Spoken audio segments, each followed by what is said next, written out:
দেখুন, আমার আর আপনার সম্পর্কের যে ইকুয়েশন শুধুমাত্র আমি আর আপনি জানি। বাইরে সবার সামনে যদি আমাদের সম্পর্কের ইন্টেন্সিটিটা আমরা না বোঝাই। ধারাবাহিকের শুরুতে আমরা দেখতে পাই রায়বাড়িতে অভিমন্যু ও ছুটির বিয়ে নিয়ে সকলে রেগেছিল।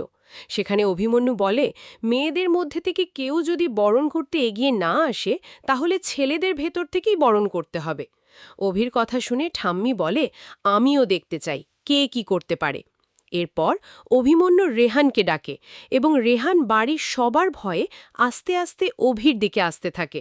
তখন অভি বলে, আমি জানি তুই বাড়ির সবার ভয়ে এমন গুটিসুটি হয়ে আসিস, তবে ভুলে যাস না আমি তোর গুরুজন হই। এরপর অভিমন্যু রেহানকে বলে কিভাবে বরণ করতে হয়। রেহান বলে, সেটা আমি কি করে জানব? আমি কি কখনো বিয়ে করেছি না কাউকে বরণ করেছি? এরপর রেহান ইন্দ্রকে বলে, তুই বল কিভাবে বরণ করতে হয়। ইন্দ্র বলে, আমিও জানি না, আমি কি কখনো বিয়ে করেছি নাকি? এরপর ইন্দ্র ছুটিকে জিজ্ঞেস করে, তুমি তো জানো কিভাবে বরণ করতে হয়। তখন ছুটি বলে, আমিও জানি না কিভাবে বরণ করতে হয়, তাছাড়া আশ্রয় বাড়িতে কখনো আমি কারুর বিয়ে হতে দেখিনি। ছুটি এটাও বলে যে বরণ হচ্ছে এক মন থেকে মেনে নেওয়া, কিন্তু এই বাড়িতে কেউ তো মন থেকে মেনে নেয়নি। চারজনের এমন কথাবার্তা শুনে শিখা বলে, বরণ কিভাবে করতে হয় সেটা জানো না? দুধে আলতা এনে ঘরে প্রবেশ করতে হয়। শিখার কথা শুনে অভিমন্যু রেহানকে বলে, আগে তুই দুধ নিয়ে আয়। রেহান বিরক্ত নিয়ে বলে, সব কিছু আমাকেই করতে হবে, সবাই কিন্তু আমার ওপর রেগে যাচ্ছে। আর ওখানে ইন্দ্র বলে, আরে যা বাবা, একটু নিয়ে আয়, কিচ্ছু হবে না। কিছুক্ষণ পরে রেহান ছোট একটা বালতিতে করে দুধ নিয়ে আসে। সেটা দেখেই অভিমন্যু বলে, বালতির মধ্যে পা দেবে কি করে? তুই বালতিতে করে কেন আনলি? এদিকে ইন্দ্র বলে, ছুটি কি বালতির মধ্যে পা দিয়ে ঘরে ঢুকবে নাকি? অপরদিকে ঈশা অভিমন্যুকে বলে, তাহলে তুই ঠাম্মির কথা শুনবি না, তাই তো? পরক্ষণে অভিমন্যু বলে, আমি সবাইকে আবারও পরিষ্কার করে একটা কথা বলে দিচ্ছি, আমি ছুটিকে ভালোবেসেই বিয়ে করেছি। আমরা একে অপরকে নিয়ে স্বার্থভাবে ভালোবাসি।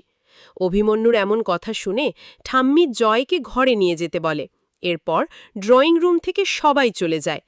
এদিকে আড়াল থেকে শতরূপা শিখাকে বলে, তুই একটু দেখিয়ে দে কিভাবে কি করবে, কিভাবে বরণ শেষ করবে। তখন শিখা বলে, এটা ঠাম্মি যদি জানতে পারে তাহলে আমার ঘাড়ে আর মাথা থাকবে না। পরের সিনে আমরা দেখতে পাই শিখার কথা মতো অভিমন্যু আগে ছুটিকে বরণ করে নেয়। এরপর রেহানও ছুটিকে বরণ করে। শেষ পর্যায়ে ইন্দ্র অভিমন্যু ও ছুটিকে বরণ করে দুধে আলতায় পা দিয়ে রায়বাড়িতে প্রবেশ করে।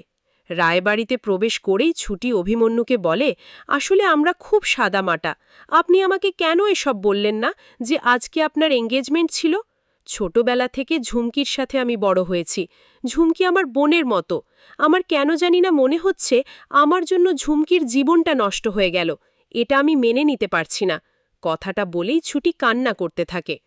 অপরদিকে আমরা দেখতে পাই ঘরের মধ্যে ঠাম্মি, জয়, ঈশা, শিখা, শতরূপা সকলে উপস্থিত ছিল। সেখানে ঠাম্মি বলে, আমি কখনো ভাবতে পারিনি দাদুভাই আমাদের সাথে এমনটা করবে।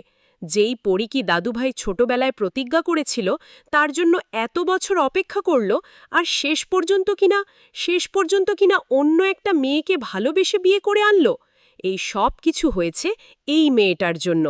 কিছুক্ষণ পরে শিখা ঠাম্মিকে জল দিতে ঠাম্মি রেগে উঠে বলে, আমার সেবা করতে হবে না, নতুন বউ এসেছে না, গিয়ে ওর সেবা কর, ওর খেয়াল রাখ, আমার খেয়াল রাখতে হবে না। কথাটা বলে ঠাম্মি পানি ফেলে দেয়। যা দেখে জয় বলে, মা তুমি এত উত্তেজিত হয়েও না, তোমার কিন্তু প্রেশারের ওষুধ আছে, তুমি একদম চিন্তা করো না। এদিকে রেহান দরজার আড়াল থেকেই উকিঝুঁকি মেরে চলে যায়। তখন শিখা গিয়ে বলে, কি ব্যাপার রেহানদা, তুমি ঘরের ভেতর না গিয়ে বাইরে থেকে উকি মারছিলে কেন? তখন রেহান বলে, আসলে বরণ করার পরে আর কোনো নিয়ম আছে কিনা সেটা জানার জন্য এসেছিলাম, তবে ঘরের ভেতরের হাওয়াটা খুব গরম ছিল, তাই ভয়ে কিছু জিজ্ঞেস করতে পারিনি। পরবর্তীতে শতরূপা শিখাকে বলে, তুই এবার গিয়ে স্ত্রী আচারগুলো শিখিয়ে দিয়ে আয়।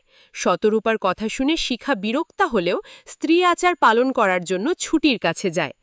পরের দৃশ্যে আমরা দেখতে পাই শিখা ছুটিকে নিয়ে রান্নাঘরে গিয়ে গ্যাসের চুলায় দুধ বসানো দেখিয়ে বলে, তুমি এখানে কি দেখতে পাচ্ছ?